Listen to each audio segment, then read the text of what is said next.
Good morning, dear students. Today we are going to study about clause. So, first of all, we'll see what is a clause. A clause is a group of words with a subject and a verb and it expresses a complete meaning by itself. Okay. Clause is a group of words. First characteristics of clause is it is a group of words. With a subject and a verb. It is having a subject and a verb. Okay, and it expresses a complete meaning by itself, and it is able to express a complete meaning by itself. Okay, these are the three characteristics of a clause: that it is a group of words, it is a subject and a verb, and it expresses a complete meaning by itself. Okay, these are the three characteristics of a clause. Means a clause should always have a subject and a verb. Okay, it is a group of word. Okay, a single word cannot be a clause, and most of the time it is expressed to express its complete meaning by itself. Okay, like here we can see in this examples, you should speak softly. You, subject. Okay, speak, verb. Subject, it is a group of words. We are fulfilling the first characteristics. We are having subject and verb. Okay, and it expresses a complete meaning. Okay, we are able to understand. You should speak softly. So it is able to express complete meaning by itself also. Okay, so obviously this is our clause. This is a clause. Okay, now next question is, I am writing a diary. Now again, I is our subject. Okay, writing is our verb. Again, in the second condition, it is a group of words. It is fulfilling the first characteristics.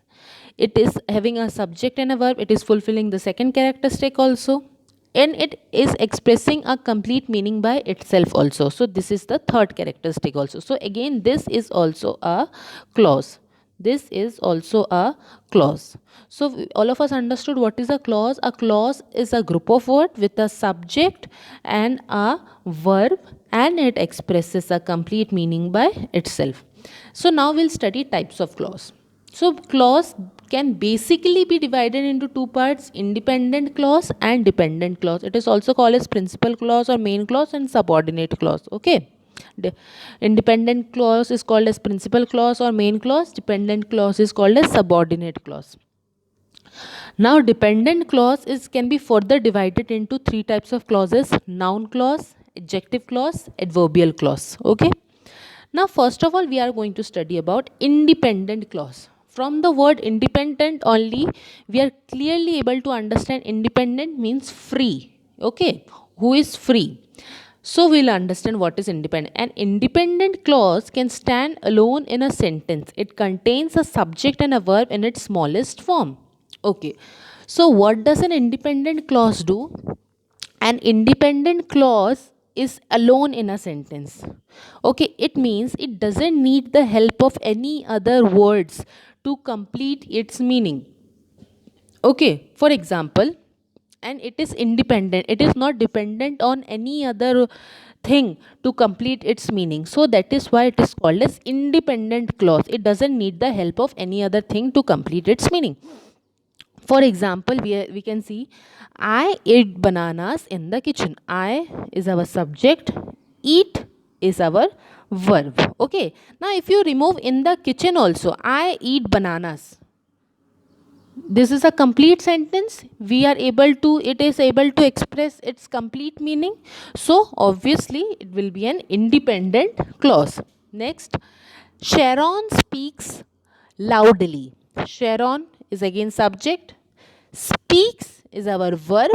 So Sharon speaks loudly, it would be our independent clause, as we didn't need the help of any other thing, any other thing to express its meaning completely. Okay, so what is an independent clause? An independent clause is a clause which doesn't needs the help of any other thing to any other words or any other clauses to express its meaning. Okay, express its meaning fully, and it can stand alone. It is having a subject and a verb. Now next comes our dependent clause. So it is very clear by the word dependent that a dependent clause will be something which is dependent on some things for completion of its meaning. Dependent clause, they cannot stand alone as an independent thought. They must be joined with an independent clause to be grammatically correct. Okay.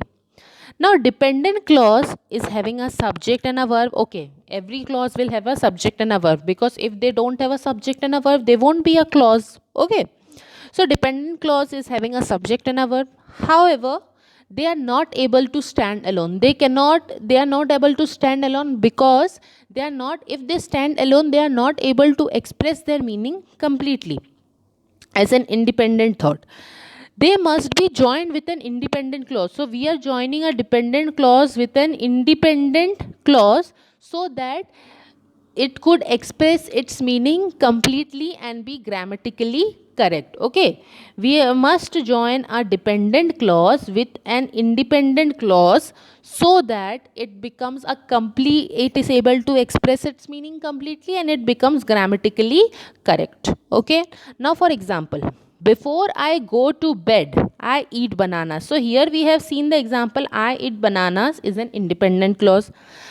But if I am saying before I go to bed, so I is our subject and go is our verb. Okay. Now before I go to bed, just I am saying, suppose you are not looking at I eat bananas. Okay, don't look at I eat bananas right now. Just look at before I go to bed. Are you able to understand the complete meaning? Is there a completion in the sentence? No, it seems like an incomplete sentence. So this is a dependent clause and we need the help of an independent clause to complete its meaning. So I added, yeah, I eat bananas over here. So as soon as I added I eat bananas, which is an independent clause over here with a dependent clause, we got a complete sentence which is able to express its meaning completely. Okay, like before I go to bed, I eat bananas. Okay, this is a dependent and this is independent. Okay, this is independent. So what is a dependent clause? A dependent clause needs the help of an independent clause to express its meaning. Now next, everybody could hear as Sharon speaks loudly. Now suppose you avoid Sharon speaks loudly. Okay, just we are looking at focusing out everybody could hear. Now everybody will be our subject, here could be our verb. Okay, but when I'm just saying everybody could hear, is it a complete sentence? Is it able to express its meaning completely? No. So what we need to do, we need to add as Sharon speaks loudly. We need to add an independent clause so that in the dependent clause is able to express its meaning completely. So what happens as soon as I add the independent clause over here? Everybody could hear as Sharon speaks loudly. So as soon as I add the independent clause over here, it becomes a complete grammatically correct sentence. Understood? Now next, I ate food which was cooked by mother. Now I ate food is an independent clause. I is our subject, ate is our verb. Suppose which we are avoiding, I ate food right now, which was cooked by mothers. Here cooked will be our verb and mother will be our subject. Okay.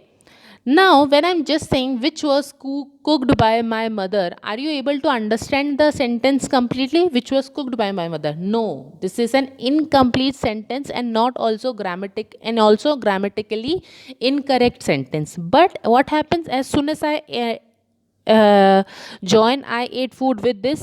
I ate food which was cooked by my mother.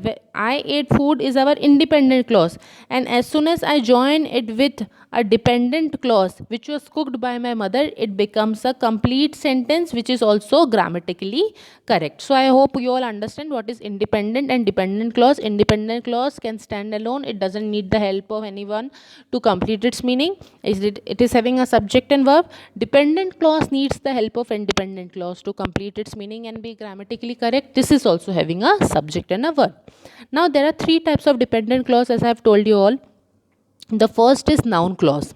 A noun clause is a type of dependent clause that acts as a noun in the sentence. A noun clause will always contain a subject and a verb. However, if it cannot stand alone as a complete thought. A noun clause gives the answer to the question what. Okay. So noun clause is a type of dependent clause. Okay. It acts as a, what does the noun clause do? The noun clause is acting as a noun in the sentence. It will always act as a noun in the sentence. Okay, that will be the most important characteristics of a noun, that it will act as a noun in the sentence.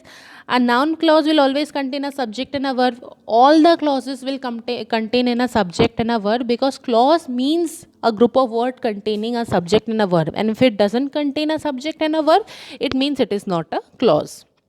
However, it cannot stand alone as it is a complete thought.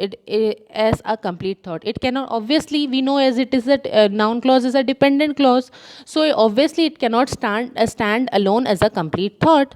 A noun clause gives the answer to the question what. Okay. Now, I remember what you said yesterday. Examples: I remember what you said yesterday. Now, I remember is our independent clause, and what you said yesterday is our dependent clause. Now, now you leave what is dependent, independent. Just focus on how it is acting as a noun in the sentence.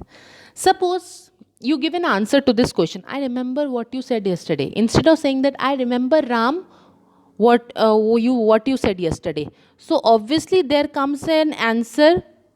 There comes a name called Ram, or any name. Okay, any name: Vinay, Ajay, Reena, anything. I remember, Reena, what you said yesterday. So we get a name from, if we transform this sentence or change this sentence, we get a name over here. Okay, so whatever is a name is a noun. So here this part of the sentence is acting as a noun. As we are getting, if we trying to change this sentence, we would be getting a noun over here. Okay, na? We would be getting a noun over here, a name over here. That's why it is acting as a noun clause. Okay, where what is a noun clause? Basically, the part of the clause which acts as a noun. When we try to change the sentence, we can change the sentence by any noun. That is called as noun clause. I spoke on what I thought was important. I spoke. Now this in here, I spoke is our independent clause. On what I thought was important, what I thought was important is our dependent clause. Suppose I spoke on the issue of pollution. Now pollution is the name of if I try to change this sentence, but what I thought was important, I spoke on the issue of pollution. If we change this sentence, we can directly what I thought, instead of indirectly hinting, I'm directly writing that I spoke on pollution. So now pollution is again a name of a thing. We can clearly understand it is a name of a thing. What I thought, if I'm changing the what I thought was important, it here indirect message has been conveyed when I directly convey the message that I spoke on pollution. So again we are getting a name, pollution. We know what is pollution, everyone. So again the pollution is a name of a particular thing or happening. Okay, so again we are getting a name. Again it means that this is acting as a noun. Okay, this part of the sentence is acting as a noun, so it is a noun clause. I thought what she wore was so chic. So here again I thought would be our independent clause, and what she wore was so chic was our dependent clause. Now I thought the dress, instead of writing what she wore, we write the dress she wore was so chic. Again we have got a noun called dress. When we change this sentence, when we try to change this sentence, what could be changed to? The dress. Okay, what could be changed to? The dress. Again dress is a noun. Dress is a noun. So we can change what to a noun. We can change what to a noun. So obviously this part of the sentence is acting as a noun. So obviously this is a noun clause. When the part of the sentence, when the dependent clause part of the sentence acts as a noun, okay, that is called as noun clause. Now next is our adjective clause. An adjective clause is a type of dependent clause that acts as an adjective in the sentence. Noun clause acts as a noun as the sentence. Adjective clause acts as an adjective in the sentence. That is describing the noun or pronoun. So we all know what is an adjective. An adjective is a word which describes a noun or a pronoun. So what does an adjective clause do? It also describes the noun and pronoun of the sentence. An adjective clause will always contain a subject and a verb. We all know all clauses contains a subject and a verb. However, it cannot stand alone as a complete thought. An adjective clause cannot stand alone because it is a dependent clause. Okay, so it is a subtype of dependent clause. Now adjective clause will always begin with one of the following words. Okay, all the adjective clause will mostly begin with all of these words: that, where, who, whom, which, when, where, why. Okay, now examples of adjective clause. The boy who you saw at the store committed a robbery. Okay, now who you saw at the store is our dependent clause, and the boy committed a robbery is an independent clause.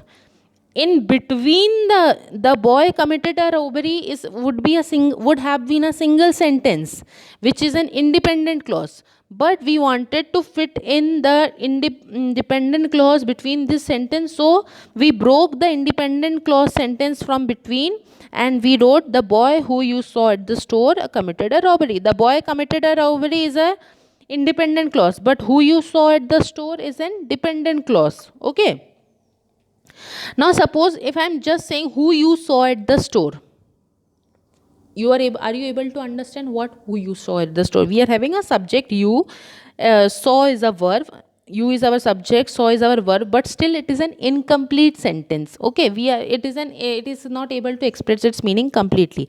But when I am saying the boy committed a robbery, the boy is our subject, committed is our verb, so that is a complete sentence. So the complete sentence, so we needed the help of this independent clause, the boy committed a robbery, with this dependent clause to express its meaning.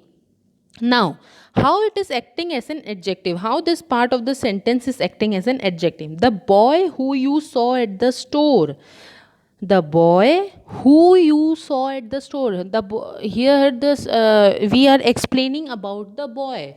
Okay, the boy, वो लड़का जिसको तुमने वहाँ देखा था. Okay, who you saw, we are explaining about the boy. Boy is our noun and we are explaining about the noun. So obviously whatever explains gives details about noun or pronoun is called as adjective. So here in this sentence we are explaining about the noun the boy. So obviously this is an adjective clause. Okay. The girl who was begging yesterday. The girl, again noun. Okay. Who was begging yesterday at the signal. The girl is our noun. Who was begging yesterday. Again we are explaining about the girl, the noun. Who was begging yesterday at the signal. Who was begging. Okay, who was begging yesterday. So again it is working like an adjective over here as it is explaining the noun the girl. So again this is an adjective clause. The store that the boy robbed. Okay, the store is our noun. That the boy robbed. The store, वो store जो लड़के ने लूटा. Okay, लूटा. So again we are explaining about our noun the store. We are explaining our noun the store. So that is that the boy robbed. Again that the boy robbed is acting as an adjective over here. So this is also in our adjective clause. Okay. Adjective clause is a type of dependent clause and it acts as an adjective of the sentence. That is, it explains the qualities of a noun or pronoun. Okay. Now last is our adverbial clause. Now what is an adverb? First of all, adverb is modifies a verb. Okay, or explains gives details about the verb, you can say in general. Okay. An adverbial clause is a type of dependent clause that acts as an adverb in a sentence. Obviously, it will act as an adverb in a sentence. Okay. That is, it modifies a verb. An adverbial clause will always contains a subject and a verb. As we all know that a clause must contain a subject and a verb. However, it cannot stand alone as a complete thought. It cannot stand alone because it is a dependent clause. Okay. Now, example, she will reach wherever I go. She will reach is our independent clause. Wherever I go, she will reach. What is the verb over here?